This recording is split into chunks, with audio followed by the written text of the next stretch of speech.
할렐루야.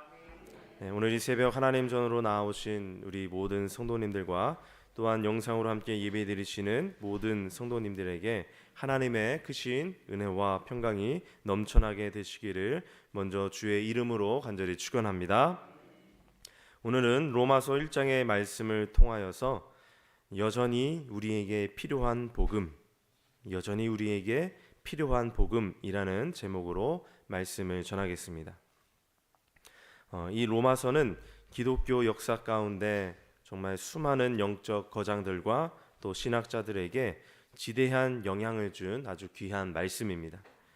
로마서를 통하여서 회심을 경험하기도 하고 믿음의 확신을 얻기도 했으며 교회의 개혁과 부흥을 꿈꾸기도 했습니다. 그래서 슈페너라는 신학자는 성경을 하나의 반지라고 한다면 이 로마서는 그 반지의 보석에 해당된다고 말했습니다. 그만큼 이 로마서가 보석과 같이 아주 귀한 말씀이고 또 복음에 대해 매우 탁월하게 설명하고 있기 때문입니다. 이러한 로마서 1장의 본문, 이 본문을 오늘 세 단락으로 나누어 볼 수 있습니다. 첫 번째 단락은 1절에서 7절까지의 말씀으로 바울의 자기 소개와 인사말입니다. 그리고 두 번째 단락은 8절에서 17절까지의 말씀으로 로마 방문 계획과 로마서의 주제인 이신칭의에 관한 내용입니다. 마지막 세 번째 단락은 18절에서 32절까지의 말씀으로 인간의 죄악과 하나님의 진노 그리고 하나님을 알지 못하는 무지함에 관한 내용입니다. 사실 우리 믿는 자들이 보통 복음이라 하면은 아직 믿지 않는 자들, 저 세상의 사람들에게 전해야 하는 것 정도로 이렇게 생각을 합니다. 그래서 복음을 전한다라고 하면은 우리는 먼저 불신자들을 떠올리고 또 이미 주님을 믿고 있는 성도들에게는 이 복음 이야기가 더 이상 우리에게는 그렇게 중요하지 않다고 생각하기도 합니다. 그런데 사도 바울의 생각, 그의 생각은 조금 달랐던 것 같습니다. 오늘 본문 15절에서 바울은 이렇게 말합니다. 그러므로 나는 할 수 있는 대로 로마에 있는 너희에게도 복음 전하기를 원하노라. 아멘. 여기에서 바울은 로마 교회의 성도들에게 복음을 전하기 원한다고 말하고 있습니다.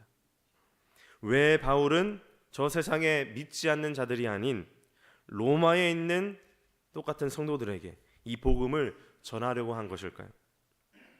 당시 이 로마 교회가 시작된 지는 얼마나 되었는지 정확히 알 수 없지만 바울이 로마서를 기록할 당시에는 적어도 약 한 20년 정도의 시간이 흘렀을 것이라고 학자들은 추측합니다.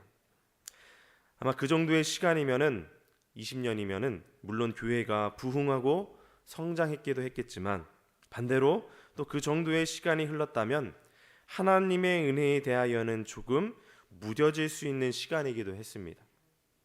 구원의 감격과 기쁨이 점차 사라지고 믿음의 순수성, 구원의 열정이 식었을 수도 있었기 때문이라는 겁니다.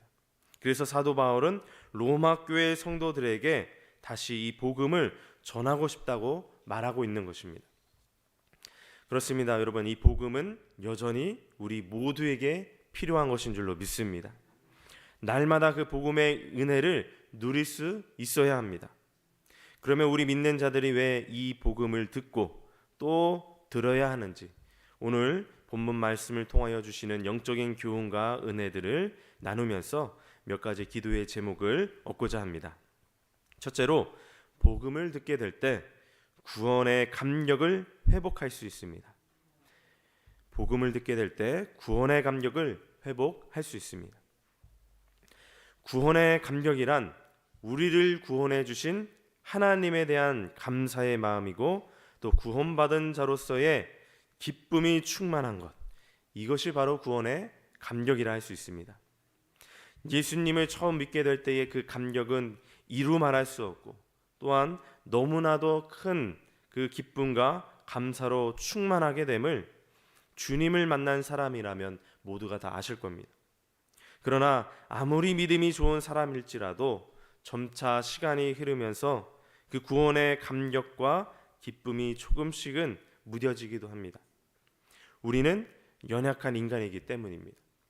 분명 하나님 앞에 나와 예배드리는데 온 마음과 정성을 다하여 예배를 드리지 못하고 그저 형식적인 예배를 드리게 될 때, 또 우리가 찬양을 하는데 이 찬양의 가사가 나의 고백이 되지 못하고 허공을 맴도는 메아리가 되어버릴 때, 그러한 영적인 슬럼프에 빠지게 될 때도 있다는 것입니다. 그런데 놀랍게도 우리 하나님께서는 우리에게 이 복음을 다시 듣게 하시고 다시금 은혜를 부어주십니다. 때로는 무심코 흘러나오는 그 찬양을 통하여서 은혜를 주시기도 하고, 또 때로는 성경 말씀을 통하여서 귀한 깨달음을 주시기도 합니다. 또한 주변 사람들을 통하여서 하나님의 마음과 사랑이 전달되어 오기도 합니다. 우리의 믿음을 더욱 견고케 하시기 위한 하나님의 은혜들인 것입니다. 오늘 본문 11절에서 이렇게 말씀합니다. 내가 너희 보기를 간절히 원하는 것은 어떤 신령한 은사를 너희에게 나누어 주어 너희를 견고하게 하려 함이니. 아멘. 여기에서 바울이 로마 교회 성도들에게 나누어 주기 원하는 신령한 은사란 곧 복음이었습니다. 바울은 로마 교회 성도들에게 신령한 은사, 곧 복음을 나누며 그들의 믿음을 견고하게 하기를 원했습니다. 또 12절입니다. 이는 곧 내가 너희 가운데서 너희와 나의 믿음으로 말미암아 피차 안위함을 얻으려 함이라. 아멘. 즉 복음을 다시 듣고 은혜를 받으면 믿음이 견고하게 되는 것만이 아니라 구원의 감격이 다시 살아날 것이고 서로가 서로에게 위로와 격려를 얻게 된다는 말씀입니다. 이처럼 복음으로 새로워지게 되면은 성도들은 서로가 서로에게 위로가 될 수밖에 없습니다. 그래서 성도 간에 서로 얼굴만 봐도 힘이 납니다. 바울은 로마 교회 성도들에게 이러한 위안을 주고 또 받고 싶었던 것입니다. 그러므로 오늘 저와 여러분들 역시 이 복음을 날마다 들어야 할 줄로 믿습니다. 복음을 듣고 또 들으면서 우리는 다시 새로워져야 하고 다시 감격할 수 있어야 합니다. 매일매일 그 구원의 감격 가운데 살아가서 우리의 삶이 더욱더 복되고 행복한 삶이 되시기를, 더 나아가 서로가 서로에게 위로가 되는 그러한 복된 삶이 되시기를 주의 이름으로 간절히 축원합니다. 둘째로, 복음을 듣게 될 때 복음의 능력을 회복할 수 있습니다. 복음의 능력을 회복할 수 있습니다. 오늘 본문 16절 말씀에서 우리가 주목하여 볼 것은 복음이 하나님의 능력이라 라는 말씀입니다. 복음이 하나님의 능력이라. 성령 충만한 베드로가 예루살렘 길거리로 뛰어나가 예수님이 메시아다, 회개하고 세례받고 죄사함을 받아야 한다라고 그렇게 외쳤을 때 그날에 3,000명이나 되는 사람들이 마음의 찔림을 받고 예수님을 믿게 됩니다. 또 베드로와 요한이 성전에 올라가다 안진뱅이를 만납니다. 그때 은과 금은 내게 없거니와 내게 있는 것으로 내게 주노니 곧 나사렛 예수 그리스도의 이름으로 걸으라 라고 명했을 때 그가 일어났습니다. 그리고 그날도 5,000명이 예수를 믿게 되었다고 성경은 증언합니다. 이처럼 초대교회는 이러한 복음이 능력이 있었습니다. 복음의 능력이 있었습니다. 복음, 예수 그리스도의 이름이 증거되는 곳에서 병자가 낫고 귀신이 떠나가고 사람들이 변화가 되었습니다. 그런데 이 복음 그 자체의 능력은 정말로 대단하지만 이 복음을 받아들이는 사람들에 의해서 그 복음의 능력이 제재를 받을 수도 있습니다. 복음을 듣고도 믿지 않거나 복음에 우리가 진심으로 반응하지 않으면 이 복음의 능력은 나타나지 않는다는 겁니다. 그렇기 때문에 이 복음이 능력이 되기 위해서는 이 복음을 우리가 듣고 또 들어야 하고 늘 이 복음을 소유하면서 살아가야 한다는 것입니다. 사랑하는 우리 성도 여러분, 이 복음과 능력은 함께 가는 것입니다. 같이 가는 것입니다. 죄송합니다. 능력은 헬라어로 두나미스입니다. 이 두나미스에서 다이나마이트가 이 단어가 파생되었습니다.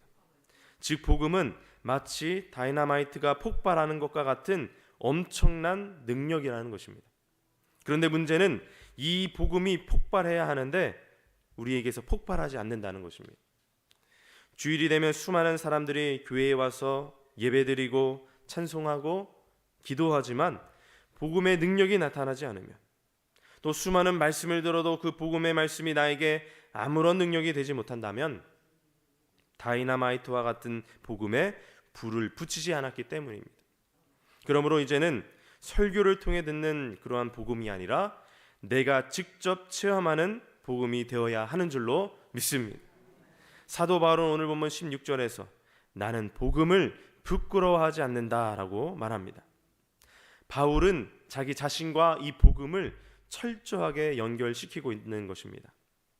이러한 바울의 모습과 같이 오늘 우리들도 이 복음을 나 자신과 철저하게 연결시켜야 할 줄로 믿습니다.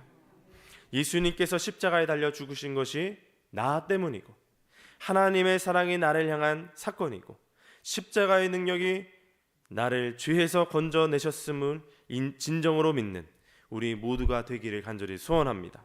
그래서 이 복음이 내 안에서 폭발하여서 그 복음의 능력을 내 삶 가운데 날마다 드러내시는 저와 여러분 모두가 되시기를 주의 이름으로 간절히 축원합니다. 세 번째로, 복음을 듣게 될 때 하나님의 의가 나타납니다. 복음을 듣게 될 때 하나님의 의가 나타납니다. 오늘 보면 17절 말씀, 이 말씀은 루터가 종교개혁을 할 때 붙잡았던 말씀입니다. 17절 말씀입니다. 복음에는 하나님의 의가 나타나서 믿음으로 믿음에 이르게 하나니 기록된 바 오직 의인은 믿음으로 말미암아 살리라 함과 같으니라. 아멘. 여기에서 하나님의 의는 구원과 같은 개념입니다. 복음 안에 구원이 있고 복음 안에 하나님의 의가 있습니다.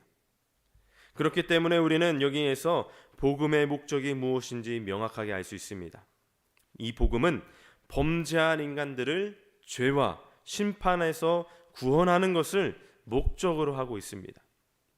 죄에 빠진 인간들을 구원하는 하나님의 방법이 바로 이 복음인 것입니다. 이 복음은 범죄한 인간들이 어떻게 하나님 앞에서 의롭다함을 받게 할 수 있는가를 명확하게 알려줍니다. 그렇다면 어떻게 우리 인간들이 하나님 앞에서 의롭다함을 받을 수 있습니까? 바로 믿음으로 의롭다함을 받는 것입니다. 쉽게 말해서 하나님이 주신 복음 안에 구원을 얻는 길이 있는데 그 길에 우리가 들어가기 위해서는 필요한 것은 바로 믿음으로 믿음에 이르는 것입니다. 오직 믿음으로만 가능하다는 것입니다. 이처럼 우리가 하나님 앞에 이루어질 수 있는 길, 그 구원의 길은 너무나 분명하고 단순합니다. 오직 믿기만 하면 이롭다함을 얻을 수가 있습니다. 처음에 믿음 생활을 시작했다가 우리가 윤리적인 모습으로 끝나는 것이 아니라, 처음에 믿음 생활을 시작했다가 선행으로 끝나는 것이 아니라 우리는 믿음으로 시작해서 믿음으로 끝나는 것, 이것이 하나님 앞에 이루어질 수 있는 방법이라는 것입니다. 그렇다면 왜 믿음으로 이루어질 수 있습니까? 바로 복음 때문입니다. 복음은 하나님이 우리 인간들을 구원하는 방법이기 때문입니다. 하나님의 그 방법은 아주 간단합니다. 우리 스스로 우리의 죄를 해결할 수 없기 때문에 하나님의 아들을 구원자로 이 땅에 보내셨다는 것입니다. 그리고 하나님의 아들이 우리의 모든 죄, 고통, 저주를 다 담당하시고 십자가에서 대신 죽으셨습니다. 그렇기 때문에 하나님의 아들 예수님 한 분이면 충분한 것입니다. 예수님이 십자가에서 죽으신 것, 그분이 부활하여 성령으로 우리와 함께 하신다는 것, 이 복음 때문에 우리는 구원받았습니다. 그러므로 나에게서 이 복음의 능력이 점차 식어져 가고 있다면, 또 구원의 감격이 내 가슴에서 점차 사라져 가고 있다면, 우리는 다시금 이 복음을 듣고 또 듣고 이 복음을 붙들어야 하는 줄로 믿습니다. 그리고 다시 십자가 복음 앞에 서서 이러한 복음의 능력을 온전히 회복해야 할 줄로 믿습니다. 이러한 믿음으로 날마다 이 복음의 감격과 은혜를 누리며 살아가시는 우리 거룩한 성도의 삶이 되시기를 주님의 이름으로 간절히 축원합니다. 기도드립니다. 참 좋으신 우리 하나님 아버지, 오늘 이 새벽 어김없이 주님 앞으로 나와 찬양과 영광을 올려드리게 하심에 감사를 드립니다. 오늘 하루 하나님 말씀 붙들고 살아갈 때에 새 힘과 새 능력을 공급받게 하시어 우리에게 맡겨진 그 귀한 사명들 잘 감당하는 오늘 한날 되게 하여 주시옵소서. 무엇보다 우리 안에 십자가 복음의 감격이 살아있게 하여 주시고 그리하여 복음의 능력을 나타내는 복된 인생들이 다 되게 하여 주시옵소서. 이 시간 주님 앞에 귀한 물질을 성별하여 하나님께로 올려드린 손길들이 있습니다. 11조와 다양한 감사의 제목들 가운데 꼭 응답하여 주시고 사랑하는 그 성도들의 삶 가운데 하나님의 기름 부으심의 역사가 일어나게 하여 주시옵소서. 이 모든 말씀 살아서 역사하시는 우리 주 예수 그리스도의 이름으로 간절히 기도드립니다. 아멘.